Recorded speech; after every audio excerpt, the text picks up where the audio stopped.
Hi everyone, I'm Jennifer, the host of Ikigai with Jennifer Shinkai, where we're going to talk about the Japanese concept of Ikigai, or living a life of purpose. Here you're going to hear inspirational stories from all different types of people who are finding their own life of purpose. You're going to hear about how they found their Ikigai and what they do every day to live an integrated life. So without further ado, let's dive right in.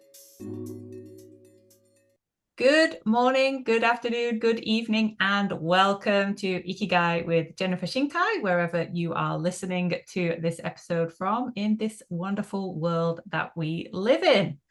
So I'm very excited to welcome our guest today, Rionne McAvoy. This has been the most rescheduled interview ever for various reasons. So thank you so much for your patience and for coming back after you've just had a surgery, you've been to Mongolia, you've been filming. So many things are going on. So thank you so much for joining us today. Thank you so much. It's actually Mongolia in the background. You can see Oh, it. beautiful. When on YouTube, when this finally comes out on YouTube, you'll be able to see That's, this. But there's a lovely. I stayed in the tents behind there. Oh, wow. Maybe we can. Bluest, clearest skies you've ever seen. Cows and horses just come up randomly during the night and just come and say hello to you. Okay. Quiet, not a sound, not a city sound. It's a lot of time to think about Ikigai. Perfect. Nice, nice segue into it. So Right. did you get a bit of like culture shock then when you arrived back in Tokyo? It's all, I mean, for us who have been here a long time in Tokyo, there's always that feeling when you step onto the carpets at Narita when you first step off the plane. You're like, peace. I'm back. And Yeah. wherever the world takes you, it's always great to go and see the world. But there's nothing more peaceful than the orderly fashion that everything clicks like a clock. It ticks like a clock in Japan. Yeah. For me, that's what it is. It's Yeah, I was just thinking of that. When was the moment for me when I started to pay more attention to the Okairi Nasai, like the welcome home rather than the welcome to Japan? And right. there's something like, I don't fly into Haneda that often, but like the smell of Narita Airport, or it's like lack of smell. Yeah. Yeah. And just everything moves in orderly fashion, you know? Yeah. And so, because Mongolia is still a developing nation. Mm. So the roads are all still really bad. There's potholes everywhere. Um, it's kind of a little bit like China where people are just pushing here and there, and that's okay. I can take it. But I was there for 2 weeks. And when people are pushing and yelling and you got to fight for yourselves, and when you go to the market, you're told what's your wallet. If a group circles you, give them your things and that kind of thing. It's a beautiful, beautiful country, but there are a lot of dangers in the main cities, and it was just nice to get back and not have to worry about any of that. Just back in peace. Yes, yes. But we're not here on the Ikigai with Jennifer Shinkai podcast to romanticize Japan, Right, actually, right. far from it. That's one of the wonderful things about how this podcast and our guests approach Ikigai. And later on, we're going to talk about Round's very powerful film, The Ones Left Behind, which is about the plight of single mothers in Japan. I was lucky enough to watch it when you had like was it a Kickstarter or some kind of crowdfunding Right. campaign? So we'll get into that, because Japan, whilst many things work for many people, there is this hidden undercurrent of poverty, of suffering. And not everyone is waking up thinking, leaping out of bed, thinking about their Ikigai. Right. Exactly. Yeah, so we'll get into that in a moment. But this is the reason why I invited Round onto the podcast, because I was so interested and moved by this film and thinking, what can I do with my tiny platform to help share this story and share this content? And then when we had a briefing chat to get to know each other and find out little bit about your life, there's all these amazing stories of recreation, of finding like different sources of Ikigai. So we're going to jump into your life story for maybe the first half of our conversation, and in the second half we'll talk more about the ones left behind, and then what's coming next as well. Awesome. Okay. Yeah. So maybe you could do like kind of potted history of your various pivots, and perhaps focusing on the two sources, as you described it, of your Ikigai around martial arts and the camera. Right. Everything started on one day in 1989. I was at a school camp, and for some stupid reason, I was 8 years old, and I went up to a 12-year-old boy who was much larger than me, and I'm gonna say that he was borderline obese, and I was a very very skinny little kid, and stupid me said, "Hey, you're fat," and he didn't even look twice. I mean, it's a silly thing to do, but you're an 8-year-old boy, Mm. and he just turned around and he punched me, and my eyes just went boom. My father's from the north of England, and he was born in 1942, so he didn't see his father for the first 2 years of his life, and he grew up in very rough, hard times where men don't show emotions. Mm. You fight to survive. They were living on rations. It was Yeah. a really tough time, and that whole generation, I think, a generation of men who, we'll get onto this a little bit later, but don't really know how to show emotions. And his first thing when he looked at my eye, he just said, "Did you fight him back?"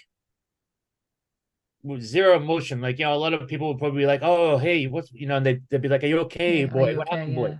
Nothing. "Did you fight him back?" I said, "No, Dad, he was bigger than me. He's right. We'll put you in martial arts." That was it.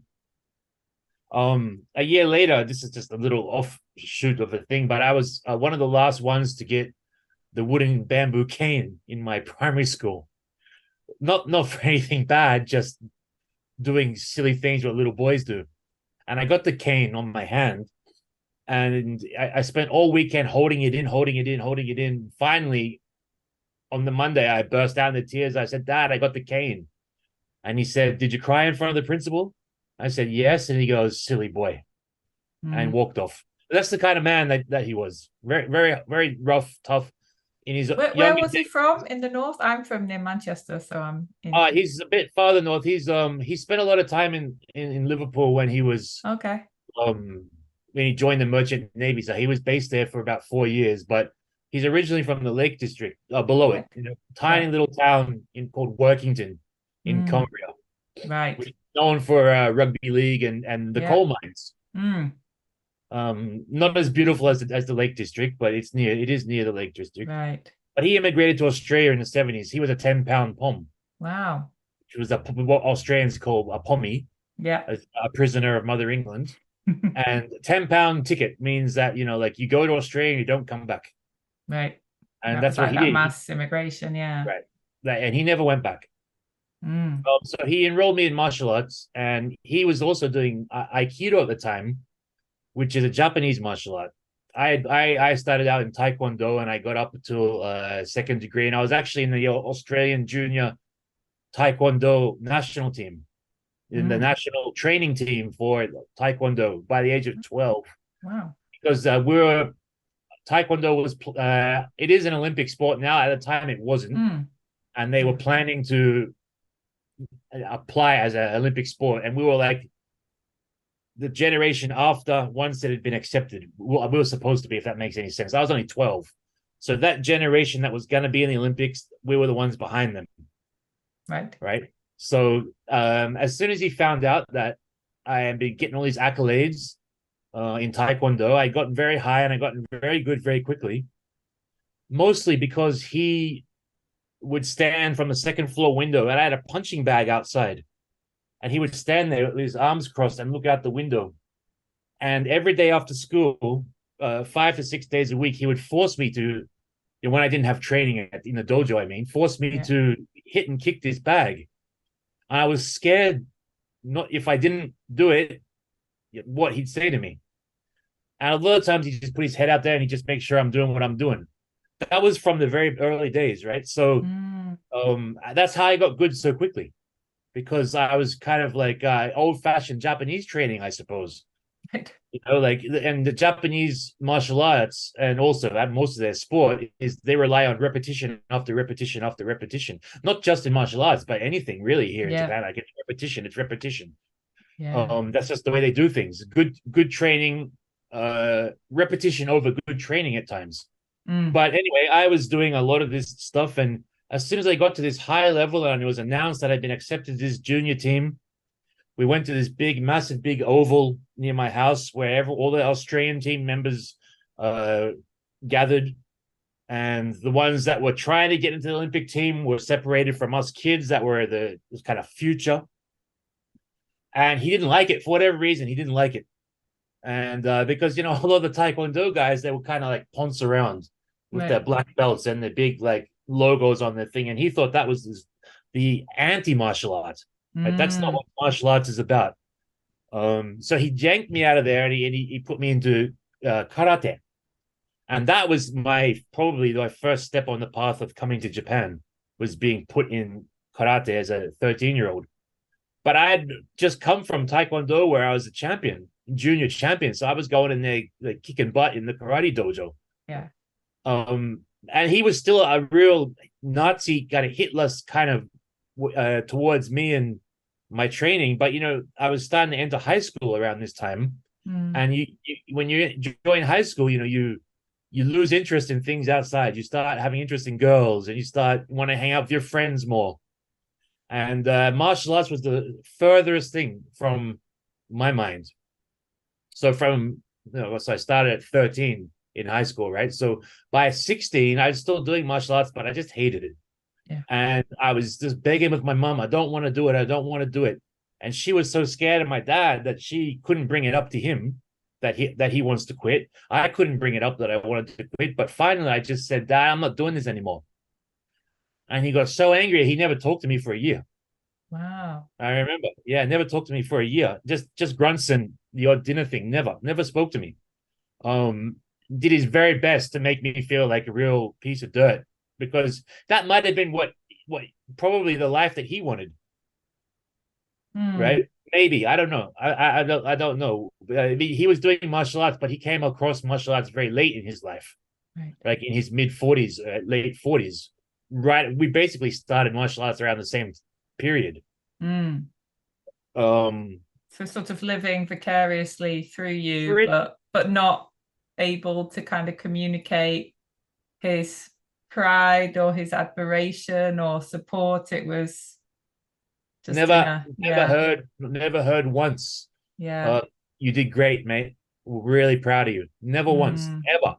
But now when I'm older, I realize that's his generation. Mm. That's that generation of men, especially Northern Englishmen. I mean, as far as I can tell, at least talking to people, that Yeah, the most of them are like that. And it's not that they don't love you; they show that they love you in other ways, yeah. right? And so I see that now. Having left home a long time ago and thinking back about life and what took me to where I am now. And it's like, okay, he probably was very, very proud, Mm. but he wasn't able to show it. And that's okay. That's about the time it didn't make any sense to me. But so he didn't talk to me for a year, and then I don't know if you remember the old ICQ chat. You remember this was the very first ever chat. No, but It go was on. way before it Yeah, was way before MSN Messenger. right. It was in 1999, and I just graduated high school. Remember, I've been out of martial arts for about 2 years and playing like basketball and football and rugby and stuff.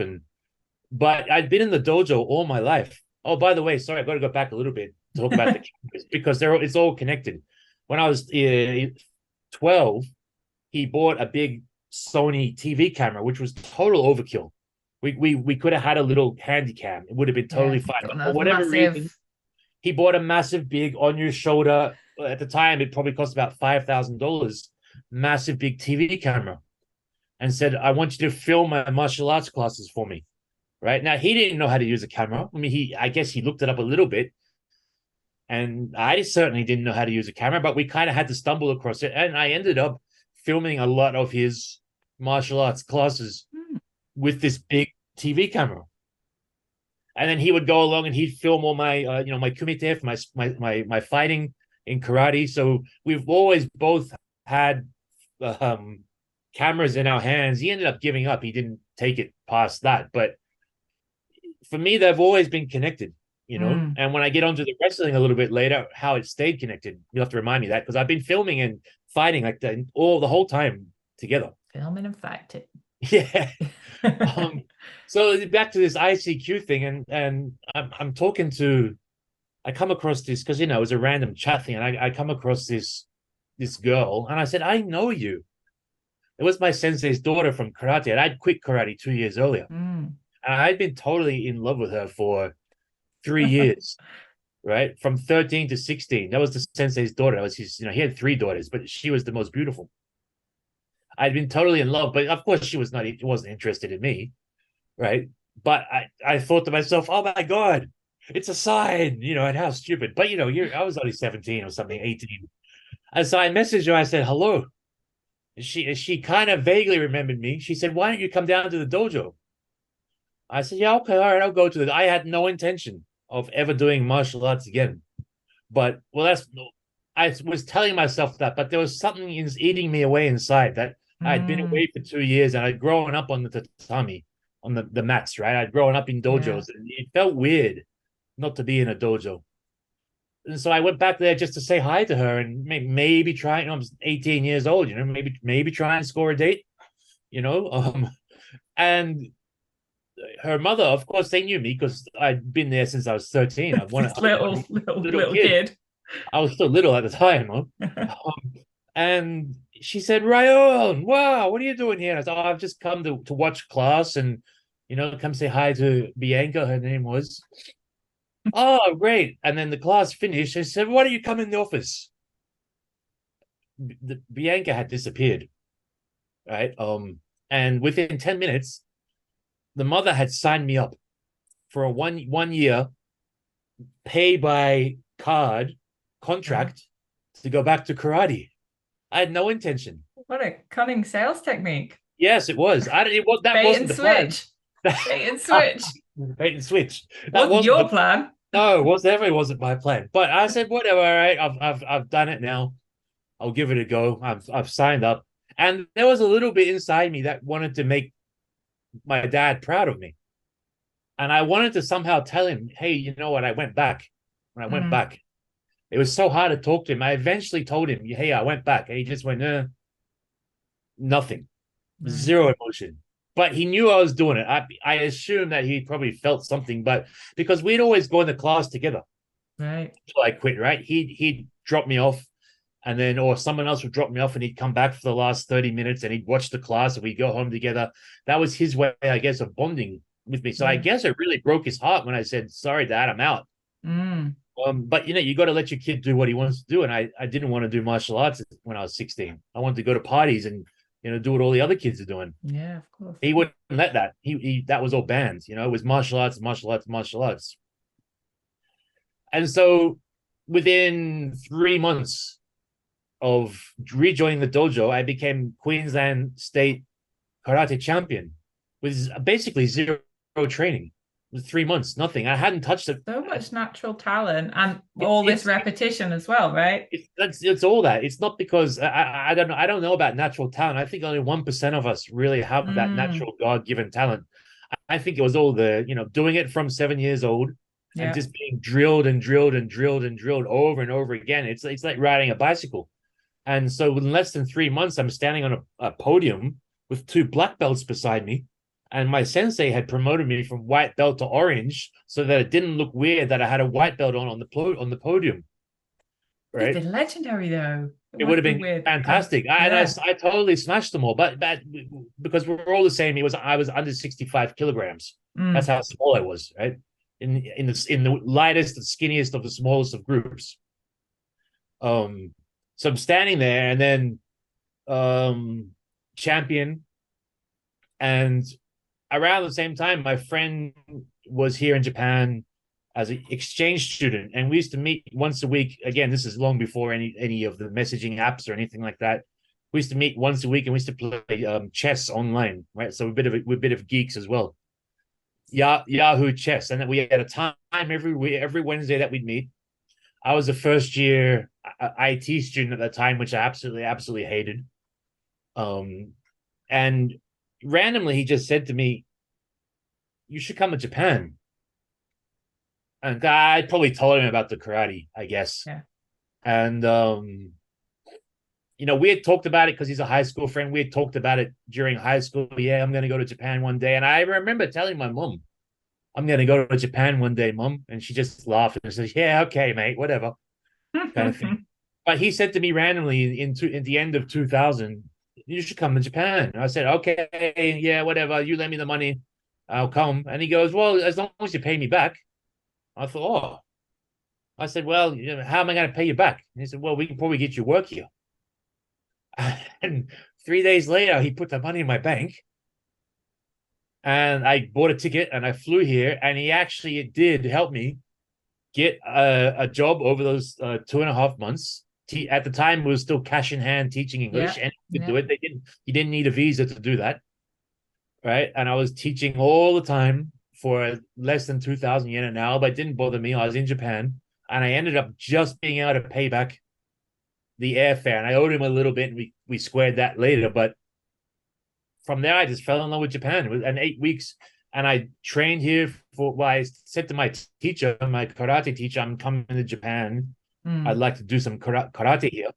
He gave me the dojo address of his sensei, and I went there, and I did a little bit of training. But truth be told, I discovered the other important dojo, which is the Roppongi dojo of a well-known drinking. nightlife district. A well-known nightlife district. And at 19 years old, used to have right on the bridge.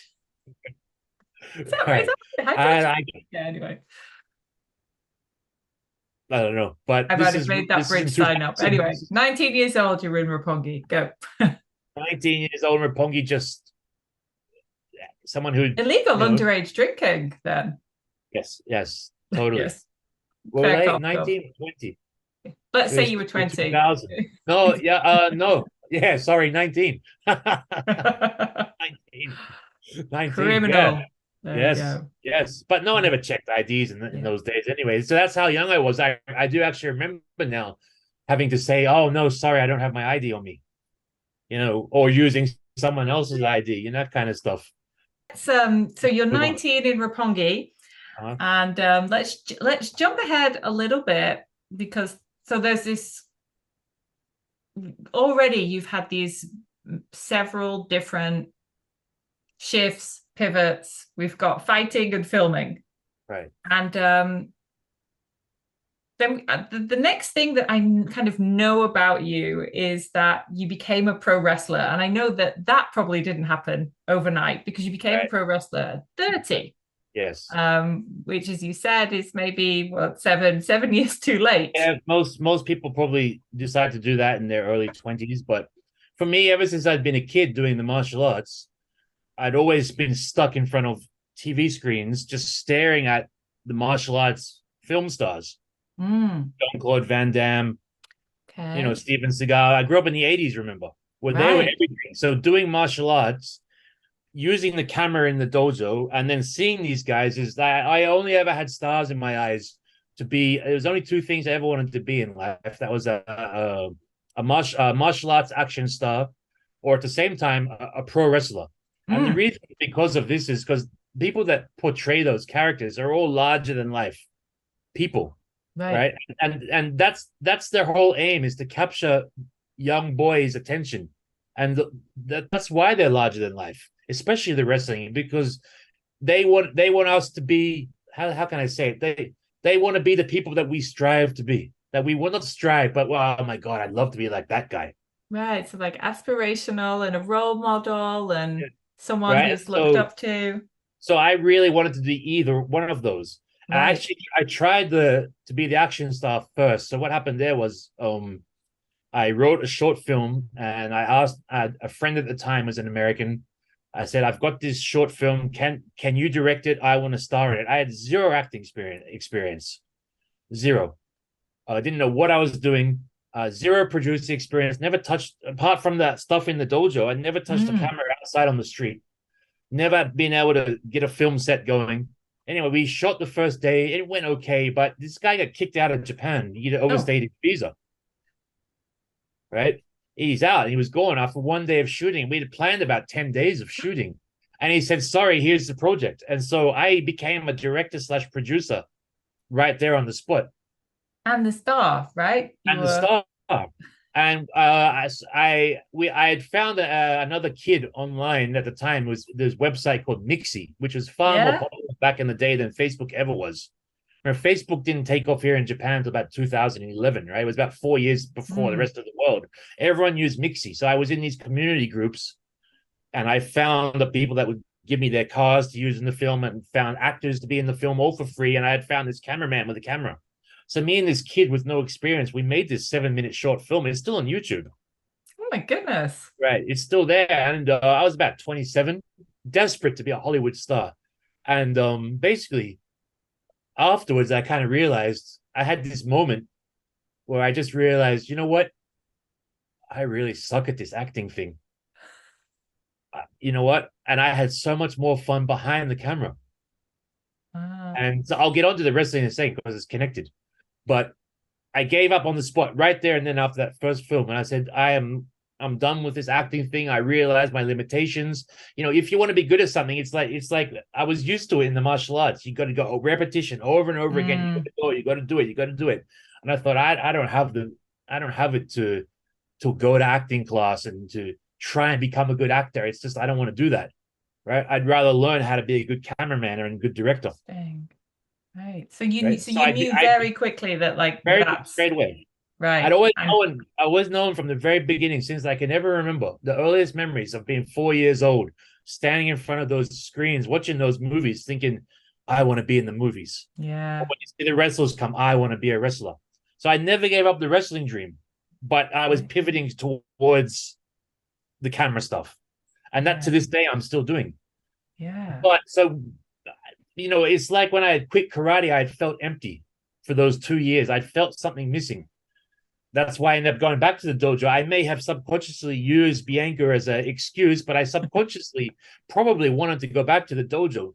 So I'm doing this, like all this filming stuff, but subconsciously I still wanted to be in front of a camera somehow. Mm. You know? And so I started searching for ways to get into pro wrestling, because here in Japan it's a bit different to American pro wrestling. It's very much it's still treated somewhat as a real fight, even though it's scripted just like the American stuff.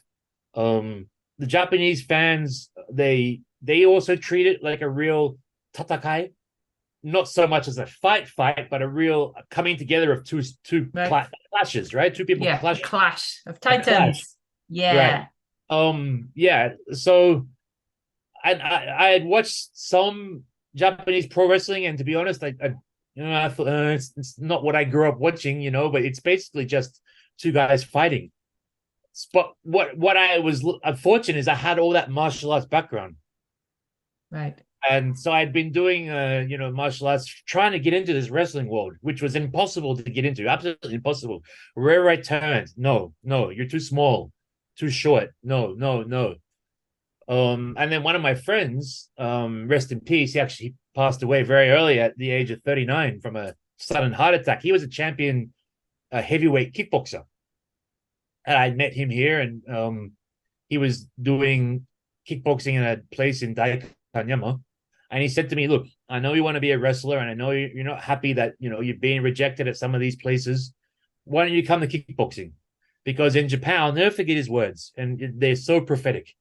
In Japan, kickboxers jump over to MMA. MMA guys jump over to pro wrestling. Pro wrestlers jump over to MMA. It's all mixed. He said, Mm. just get in. Come to my dojo, and you never know. I think he was just saying that to recruit me, right? He Because didn't he have a wanted. Bianca, but he had you could kind of cross streams into Yes. another. He had been trying to get other foreigners into the dojo because he was the only one. And Right. he loved the dojo so much that he was trying to help them with the business. Mm. It was a full on purebred, full of champions, Japanese kickboxing gym. Like they Mm. were all gladiators. Right. So And his so so his advice was just get in any door mhm. and then work it from there, because you've And tried, then yeah, you've tried to get in the traditional route, but you're right, going to have to go a little bit of a detour, right, but then right, it will happen. right. Right. You never know which door will open, kind of thing. Mm. That's always my thing in life is you never know which door is open. You just got to knock, you know. Yeah. Um, Yeah. A lot of but doors, it sounds like. yeah, but Yeah. the most random thing happened was that well, I always believe that it's life is about building up skills, right? Mm. And I always tell everybody now, especially young people, I'm going to get back to this. So this is kind of a bit of an offshoot of, but I'm going to get back to the how I became a wrestler. It's directly connected to this. I always tell people when I first come to Japan, I had zero skills. I had nothing. I had no skills. And thanks to Japan, I have an array of skills right now that I Mm. probably couldn't have got elsewhere. I probably couldn't have because if you like I said, if you knock on a door here in Japan, someone will probably open it for you and doors are, like it's just the way it is here. And so I tell a lot of people that okay, like where do you want to be in life? What skills do you need to get there? Like, go out and get those skills, right? It's going to take a while, but you got to get skills. So one of the skills that I needed was I needed combat skills, Mm. fighting skills to try to get you use that avenue to get into pro wrestling. And I was doing it. I got pretty good actually. I had the karate background. I'd been doing Aikido for a long time. Again, there was a tiny little blank period where like Roppongi was the place to be, you know, but I've always been like a magnet drawn back to the dojo. And then, 2 years in, I'm trying to get an amateur fight. And to be an amateur is one step below pro. So even to get an amateur fight means you're probably going to turn pro. And to be on that course, you have to fight a professional. I was ripped to shreds. I've been training so hard, dieting hard, and I fought the current middleweight champion in like a mini fight in the gym. And he kind of touched me up pretty badly. But he was a champion. I was still amateur level. And I saw went black for I saw black and he knocked me out for a little bit, but that's okay. That's what it's about. That's fine. And there was like a woman there, and because it was in the dojo, right? And anyway, she was looking at me a little bit and she didn't say anything. Like a week later, she introduced herself and she said, oh, I saw the fight. She said, you got some really good spirit. By the way, I'm a fortune teller. I thought, oh, here we go. Like, okay, all right. Well, I'm not paying. I Oh, thought, well, yeah, I was going to, how much is this good. going to cost me? Yeah. Yeah. And she said, "Do you want me to do your tarot cards? And I'll get my cards out. We'll do them right here in the dojo, right?" And I said, "Okay, sure." So in the middle of the dojo on the table there, she puts out all these tarot cards, and she starts checking the palms of my hands. Oh, does all the tarots. She says, You have a really good spirit, but your life path is not. You're not on the path that you're supposed to be." Along those lines, we did it all in Japanese. Yeah. Something similar to that effect.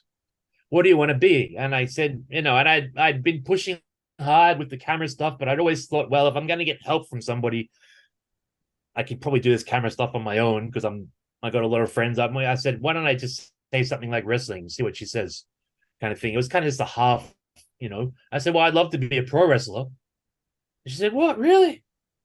Well, I know this guy, I know this guy, and I know this guy. She said, well, here you go. Just like that. And What would have happened if you'd said, I want to be a filmmaker? I wonder who should have known. Here's Kurosawa's phone number. well, knowing her, nobody. Okay, so it was the right question. She was in the dojo, yeah. Right answer because she was into the fight, not fighting. She was just like a kind of it was a hobby thing for her. But she was supporting the fighters, going to their matches and buying tickets off them and stuff like that. Which, by the way, is how all fighters and wrestlers basically make a living here in Japan. Is they have to sell tickets despite how professional or high up they are. Right. Everyone still has to sell tickets. But anyway, I digress. Good info. Good to know. Yeah, I had been teaching English as an ALT, and I finally got out of that industry. And I'd been in banking for a year, doing IT support at Bank of America. And when you're an English teacher, all you ever want to do is get out of English teaching, right? No offense to the teachers that are watching this, but everyone wants to get out because you don't want to be 50 and stuck teaching English. You just don't. This unfortunately, it's the conditions are bad. The And they wages don't change, do they? they don't Like the change, higher, yeah. and not just that. It's just like there's no career path. Mm. Right? You go back to your home country after 30 years of teaching English, and you're kind of stuck. And I always knew that.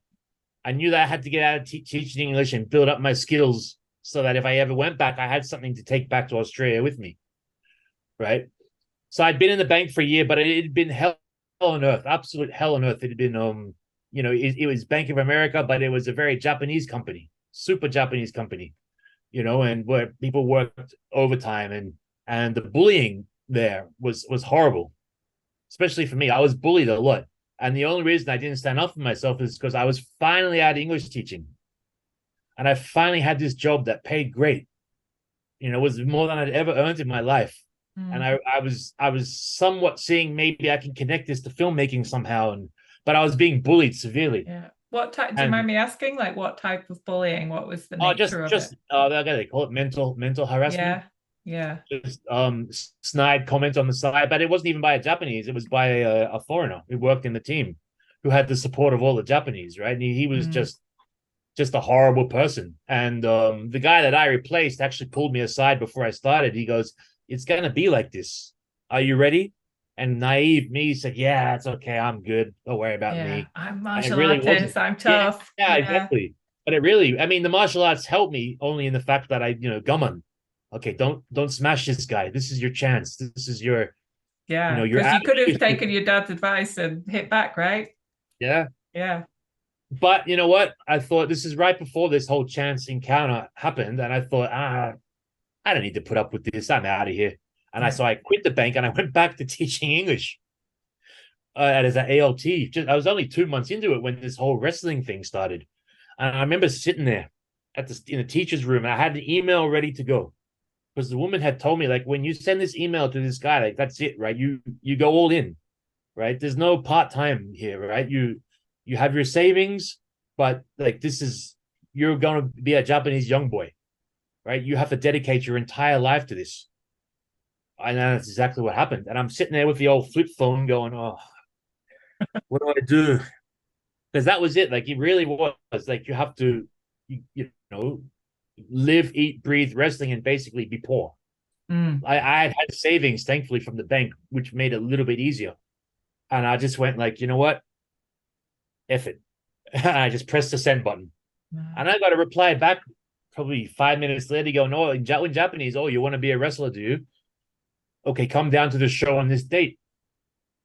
And I went down to this show in Shinjuku, and it was run by a guy who used to be in WWE, that's World Wrestling Entertainment, which is the biggest wrestling company in the world. He's Japanese. His name was Tajiri.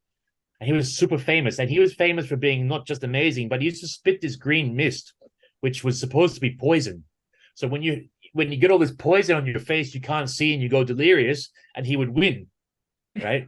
That was his thing. That was his gimmick. Brilliant. Yeah, it was so good, right? But the thing was that you would never know when and where he was going to use this green mist, right, to spit in your eyes to win the fight. Yeah. And the reason I tell you that story is because I watched the show and I thought, am I really going to be in this world? This is incredible. This is all I've ever wanted to do. I met the guy who's not Tajiri, by the way, the guy that I'd emailed. I met him and he said to me, "Oh," and I'd been working out in the gym really hard because, I'd done the kickboxing, but everything I'd ever wanted to do, of course, had always been either the action star stuff or the wrestling. So I knew I had to be in shape the whole time. And then this guy says, "I'm going to introduce you to Tajiri." I said, "Okay, sir, thank you." And we take one step behind the curtain, which, by the way, you're not allowed to go back there until you're ready to debut. So when you're a rookie is someone who hasn't debuted. It usually takes about a year of training to debut here in Japan. You're not allowed behind that curtain ever, right? It's the mystique about being able to go behind that curtain. They let me take one step in, just one step in, which the rookies hadn't even done at that time. And Tajiri looks at me and he smiles and he's got all this green all over his teeth, right? And it's hilarious. should I share a picture of what it looks like? Yeah, let's get that for later. All right. I'll put We'll that. You share can after. edit it Yeah, later. we'll have it And in it's the blog hilarious. post. He looks at me with this wicked smile, covered in green, and he just says, "You want to be a wrestler?" I said, "And now to become a wrestler in Japan is absolutely torturous. Uh, um, I wouldn't say training, test Yeah. where they make you do 1,000 squats, hundreds of push-ups. They break you, they make you puke, and then they say, no, you're not good enough. I thought that was coming. And he says to me, do you speak Japanese? I said, yes, I speak Japanese. He goes, come to the dojo on Monday. That was all I had to do, was say that I could speak Japanese. I had already skipped the first hurdle. Wow. Right? I've been behind the curtain on the And day been one. behind the curtain from day one. I didn't get to see what was going on behind, but I That's why got. you could catch up those 7 years, because you had this accelerated Well, entrance he never. point. No, I don't think that was it. It was more the martial arts background, I think. Yeah. But yeah, so I went down to the dojo and I watched them, and then there was an American there, the only American in the group, and he said to me, "So, are you in?" Because he wanted another foreigner with him. I said, "You know what? Yeah, I think I'm going to do this," and I just did it. Jumped in with both feet, and it was 10 months of hell, brutal training. But I never forget. I got a call one night in January from Tajiri himself, who we all idolized and looked up to because he had done it on the biggest Yeah. of the biggest stages in America. On like WrestleMania, which is the biggest show, 100,000 Yeah. people watch that. He had done it all. He called me up. He's like, Rionne-san, February 28th, you okay to debut? Right. And I said, yes, sir. Yes. I'll never forget the time, place, exactly where I was, the building that I was in. I was, yes, I'm ready to go. And fast forward, it's coming up in 11 years since that date. But why it's connected to being the film work, the camera work, is because I debuted on February 28th, 2013, and the company almost went bankrupt. And they changed owners, and those owners saved them. But what they couldn't do was they were paying a production company 600,000 yen a month to make their TV shows for them. This wrestling company was, and then put those TV shows on TV. You would think that the TV companies would pay us for content. It was the other way around. We paid them to be on their channel, right? And that's just how you do it here in Japan wrestling, because there's so many companies. So the companies don't actually pay for content, right? We pay them to be on their space. They couldn't afford that anymore, and they said we had a big group meeting, and they go, "Well, we're not going bankrupt. That's the good news. The bad news is we don't have a film crew. We don't know anyone who can do camera work, and that means none of us are going to be on TV anymore. And is there anyone here who can do cameras?" I was like, yes, right, that. And I was in because at the time when you're a rookie, you get it's like Japanese baito. You get, I think they were paying me 5,000 yen a match, right? And everyone else worked their own baito on the side, which is at 5,000 yen is nothing when you think about 4 matches a month at 5,000 yen. It's nothing. You can't live off it. Most of the Japanese young kids, they were working in bars or working in izakayas. I had a job teaching an English cafe on the side. But here they were saying, we need you in the office full time. We're going to give you a salary, which was not much. It was less than an English teacher would make. But I'm suddenly in the wrestling office from 9 to 5 days a week, as well as training, doing all the camera work, sitting next to Tajiri, editing all the stuff how he wanted it to be, and learning how to run a Japanese company. Wow. And if I hadn't had that camera skill, if I hadn't had the martial arts skill, I would never be there in the beginning. So everything is connected. For me, and I thank my dad, for making me learn how to use a camera, and being a Adolf Hitler, and being basically, hey, repetition, fight, training, no free time, no fun time, martial arts. And now I'm doing everything I love, and it's just. And just as well that you're the person who, because I think it could have been easy for you to say like, oh, do I really want to, as this kind of junior member, put my hand up and say like I can do the camera things, but to actually put yourself out there as well, Yeah. and Considering they were be the most savior of the company in a mostly, way. yeah, pretty much. They Yeah, were mostly kids as well. yeah, And here's this 30-year-old who didn't know how to wrestle, and they were all been wrestling 2 or 3 years, and to yeah. this day, everybody in the wrestling world calls me Rion's son. Mm, For whatever reason, even the veterans, I've got a son next to my name, which never wow. happens. It never You're is. not a kun, you're I'm not a a, yeah, kun. I'm a or a son. chan. Yeah. Yeah, yeah, So there's that, and so for me, it's always been one or the other. It's been martial arts, it's filming, and but I always knew at the end of the day I couldn't survive off, despite having this salary. I couldn't survive later on in life being a wrestler, because wrestlers have a shelf life. mm, Your body is your life, and if you get hurt, you know you better have something to fall back on. And yeah, it always been my thing about, you got to have skills. You got to keep building your skills. Don't be content on just having this skill. You always got to be trying to get better, or get new skills.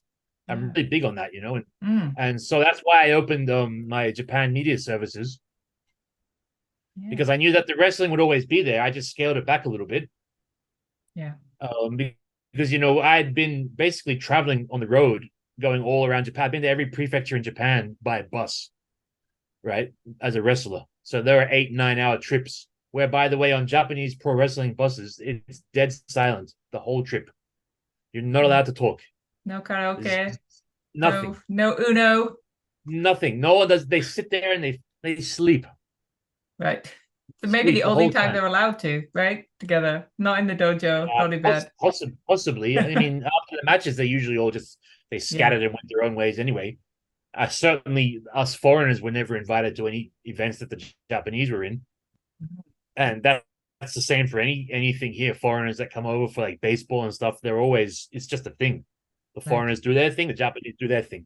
Mm, yeah. But realizing we need to talk about your So I final. thought, well, you know what, Yeah. I'm gonna I'm Oh, gonna have to do the filming stuff. yeah. So I think we got a bit of a connection broke down for a minute Hold there. on, are we back? Yes. Are we back? Yes, we're back on. Excitement. Well, because we do need to shift gears because I know that you have another meeting to go to. So I Okay. want to take it to your current fighting for Oh other yeah. people Okay. now, fighting and filming. Um, Right. so it's still continuing, but Right. you're no longer in the dojo. You're fighting for other people's voices to be heard and to tell different stories. So can you tell Right. me, yeah, a little bit about your documentary film as well, and how that connects to Right. these themes of Ikigai for you? Right. Yes. Well, the purpose of life. Well, you know what? I had always been looking for something that I'm really good at. I tried to make these like kind of, like Yakuza films, or, gangster films or suspense films, and not really working out. And it was, and I decided to scale right back down the wrestling and start my Japan media services full time. And a lot of that became corporate videos. And a lot of corporate videos, a lot of the work we get is stuff like lots of interviews, Yeah, and lots of what we call like either branded documentaries or PR videos. yeah, And a branded documentary is basically, it kind of looks like a documentary a little, but it's basically got everything that the company has from their PR people, has to be hit the spots. But you kind of make it look like a little bit of doc. And I found that I was actually quite good at this, because during COVID, no one could come to Japan. No outside film crews could come to Japan. So I started getting work for the BBC, mm, right? And we made a couple of short films for the BBC, and I also did a couple of extra one-off shoots for them to help them out.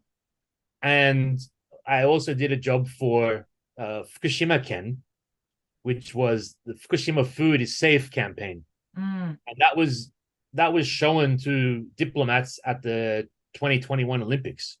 It was supposed to be shown, at stadiums all around, but because there was no people no, coming, yeah, it just showed it to the diplomats. But so we made this PR film, complete PR film, but as a documentary, and it's up on my Vimeo, my portfolio page there. but they loved it so much that apparently as many as 5 countries lifted their ban on Fukushima food imports. Right? Wow, so Thanks to soft my power. thanks to Yeah. my video. I did a really good job at it, actually. Not to bash, was not to talk highly of myself, but we did do a good job of it. Yeah. No, no, And call but it. during Say it during like that, it is. yeah, we did a Yes. good job. But because of COVID, right? COVID was disaster, horrible times for everybody. Mm. But thanks to COVID, we weren't allowed to bring our team in, right? It had to be me and an assistant, max. At the most, 3 people, if you can, 2 people. Mm. Right? So I had to quickly learn to be, as they say in like a Japanese, almighty. I had to learn all the jobs. Right. I had to learn how to do lighting. I had to learn how to do sound. That I kind of already knew sound, but I didn't know lighting. That's for sure.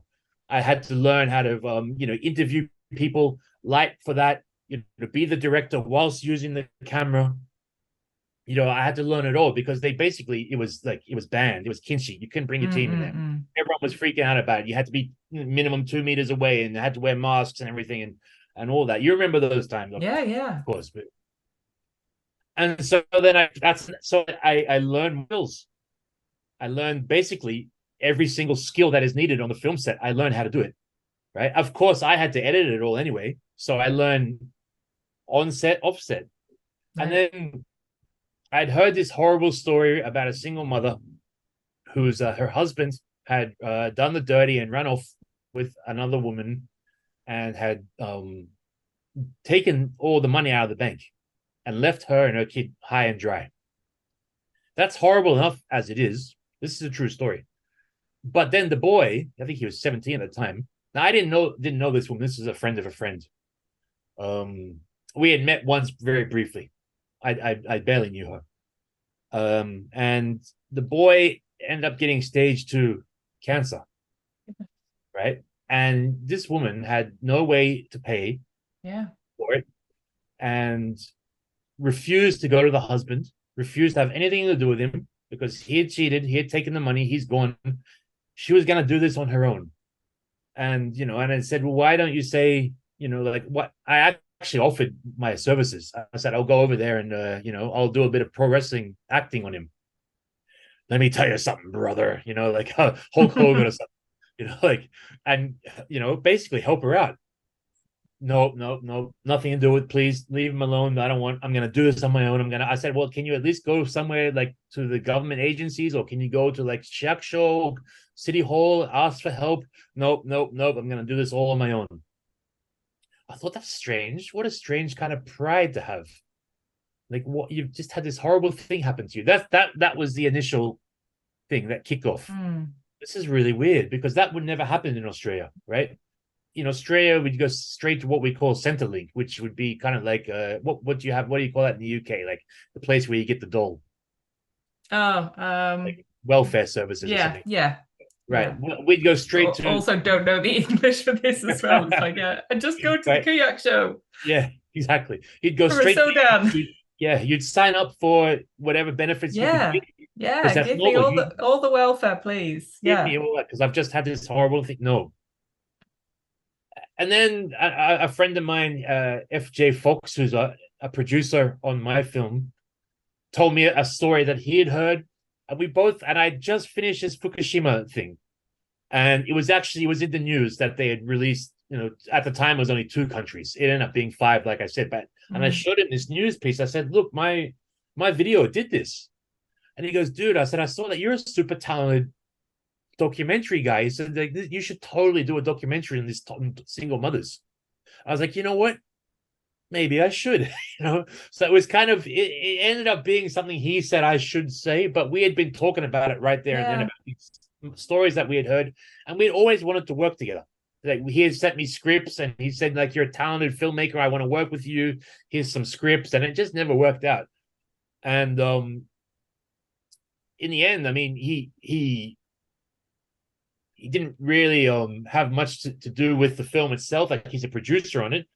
And he was there when I needed, a shoulder to, to lean on and say, You were going to do it all by yourself. I pretty much, that's the kind of person I am, kind of thing, right? Yeah. And I just kept going down the rabbit hole of, first of all, I'd been here at 18 years at the time. It's almost 20 now, but I'm like, No, poverty in Japan. No, come on, you got to be serious.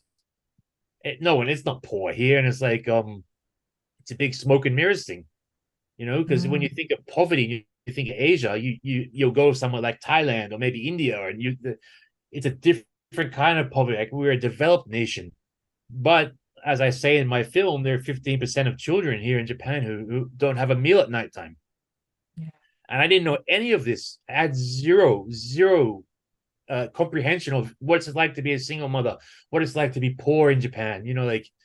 All of this was completely new, and I think that's why I often get asked a couple of times. I've been asked, "You're a Caucasian gaijin. Could you justify yourself? How do you justify yourself being able to make a documentary about Japanese women?" And I say to them, "Well, you know what? That's often the sign of a good filmmaker who can take a topic that he or she knows nothing about and turn it into something that makes people think and is Mm, thought provocative, and I think I've done that. yeah. And So I was also wondering about that, thinking that maybe because you're an outsider, that's actually what makes it easier.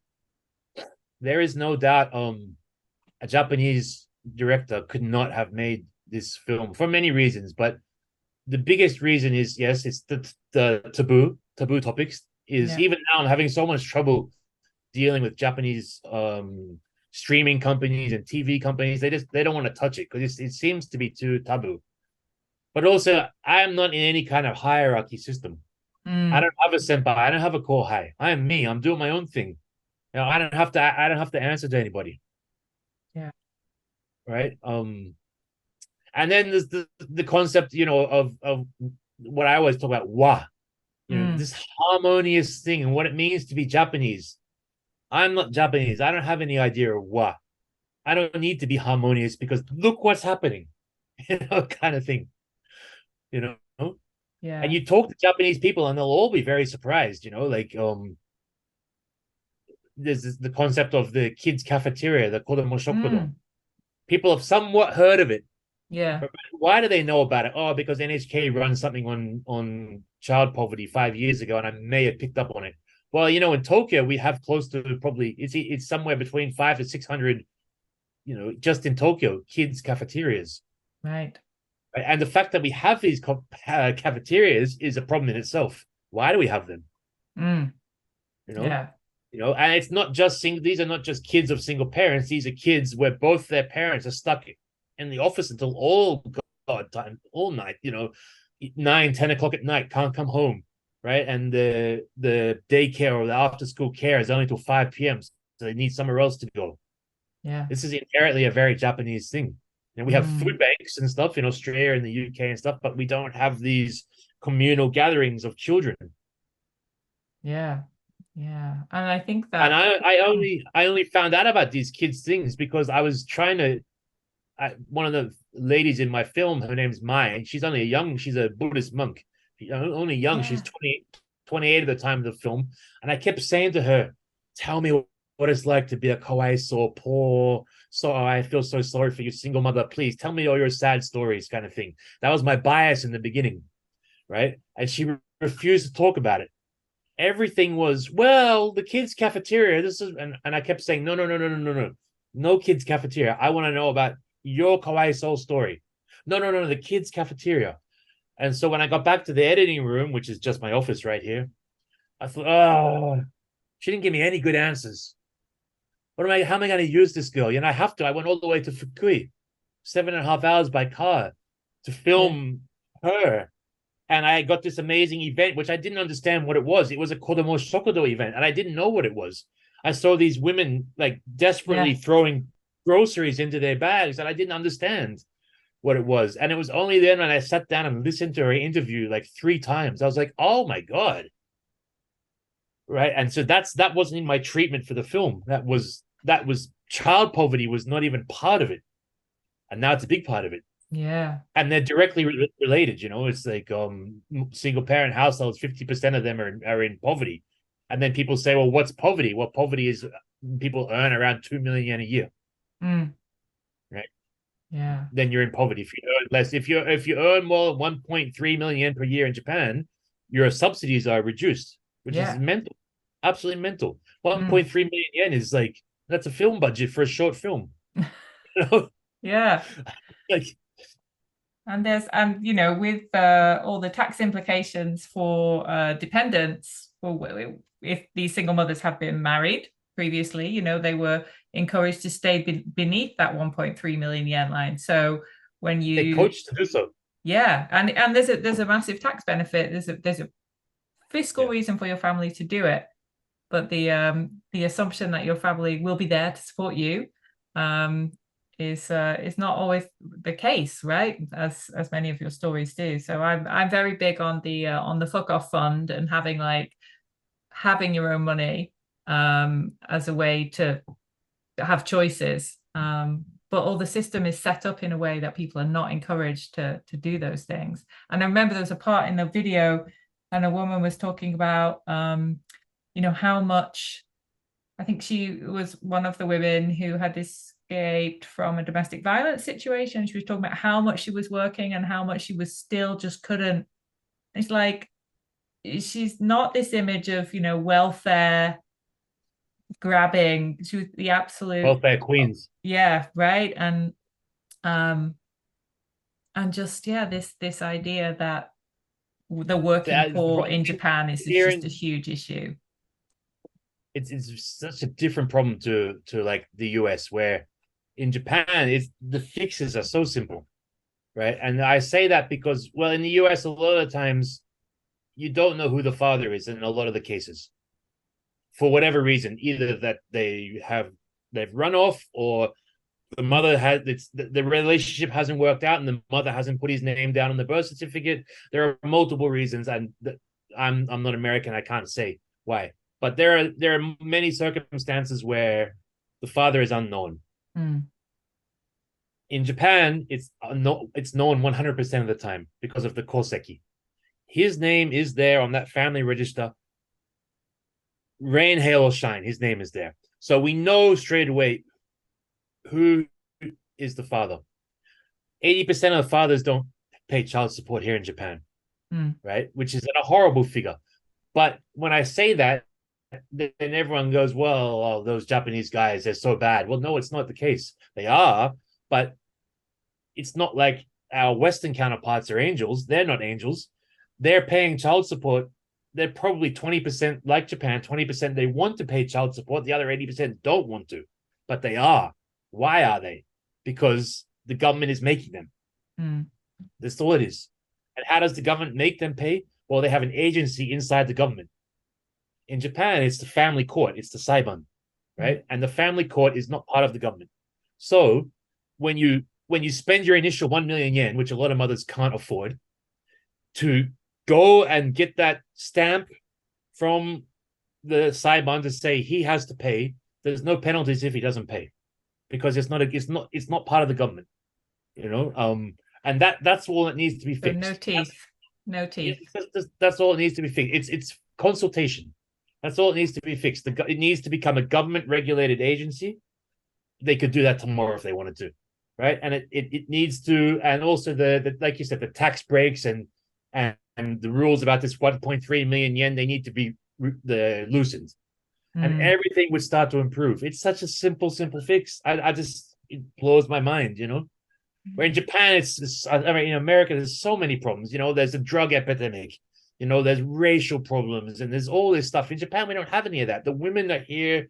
They want to work full time. They want to work 9 to 5, but often they get stuck in these irregular jobs, which are, no benefits. Yeah.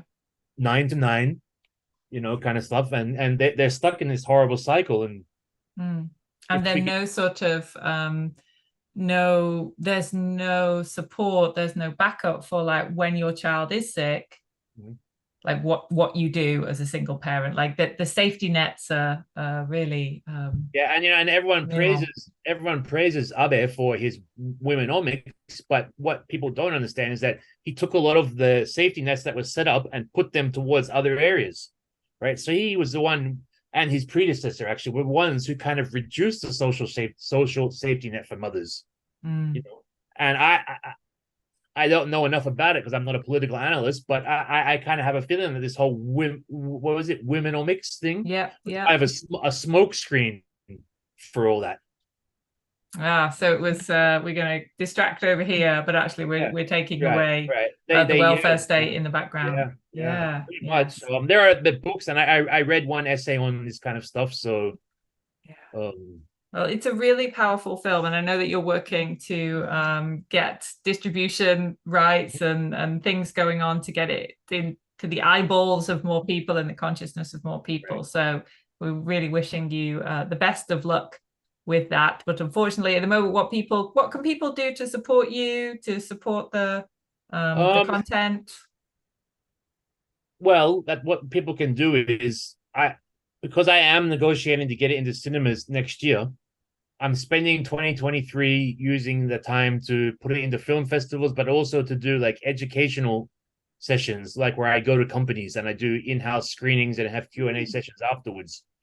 We've done some with with Bank of America, which was that was a great moment for me to go back into that place Hey, after a year of mental torture, to go back in there with my head raised high saying, look at me now. That was amazing. that was great. And then we do other institutions that we've done about 6 or 7 now. Universities, I've been to 2 universities here. Great. Sudajuku Daioku, which was the first and probably most prestigious female school. We did a thing there, and we also did what are we talking about? So the way that people can support you is Right, is to, yeah, if they if have you an would like organization, yeah. an organization. Sorry, Yeah. I'll have to I cut know all this lots out of again. diversity, equity, and inclusion initiatives are looking for, different ways to talk about lived experiences of employees and looking at the numbers. I'm sure there's many people who have single mothers, single Right. parents within their Right. within So their we need staff. to educate people, and Mm. how do we do that? We educate in school and also in the offices. So if there's anybody who would like to, it's not free, unfortunately, because I'm dedicating my time, and I bring mothers in from the film. Oh, so you can have like a talk show We have a talk show afterwards. afterwards where I Oh, bring the wow. mothers, and then I whatever money I get, I give that to them, Yeah. and that's a great way for them to build their people public speaking skills, and Right. also Skills again. to get paid because they're all struggling. So I Yeah. do that. And yeah, if there's any way you'd like to support, I'm also looking for anyone who'd like to put their logo in the film. And what that means is that when we go to cinemas next year, or we go on a streaming platform next year, like your logo will be there forever. Right. You know, You can sponsor you the can film. sponsor, So or all of those packages, yeah. there's also a section where it's a thank you section where you can put your name in there if you wish, and there's so many ways that you can help sponsor the film, and we do need it. We need it a lot because it's so hard to push this topic. Yeah. And yeah, we'll have all of your links will be in the show notes so people can check those out. And maybe if they have a whole other new and different way, they could also, I think, around's very welcome for knocking on any doors. Right. So Yeah, yes. and again, if I can just push, if you need videos in your office, if you need someone to shoot for you, I'm your man. I can do it all. So Yes. Fighting and filming. So is there anything that we haven't talked about that you wanted to bring into the space today? no, I'd like to just again push the film out there, and if you would like to get on board in any way to help out, um, if you'd like to help out on the ground by volunteering for some of the single mother groups that are in the film, the Kodomo Shokudo kids cafeteria groups, they're always looking for volunteer members. The Heartful Family are a great organization that would love to have volunteers come down. You can contact me directly, and I can set you up. And if you want to sponsor the film in any way, we'd be more than happy. We need all the help we can get. Oh, thank you so much. Thank you so much. If you have like a final message about Ikigai and the lessons that you've learned through your life for the listeners of Ikigai with Jennifer Shinkai, what would it be? Yeah. Well, it's it's important that you have to have a purpose in your life, no matter how big or small. You have to have something. Personally speaking, I don't want to be the guy that is, people. If I die in Japan, they're picking my bones up from with chopsticks, and it's all been for nothing.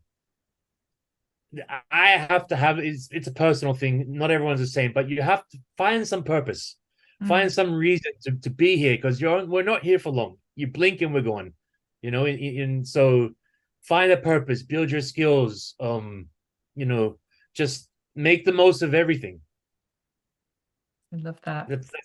That's all I can say. It's super important. Just make the most of life. Great. That's a wonderful message to finish on. So thank you so much for sharing your story. It has so many ups and downs and exciting occurrences and unexpected moments of woo-woo with tarot cards and green mist. I can't wait to see the picture of Tajiri-san. And and for just continuing to use those skills that you have, changing them in different ways to support people who don't have voices. Your work is really appreciated and really important. So thank you. And thank you for being with us today. Thank you very much.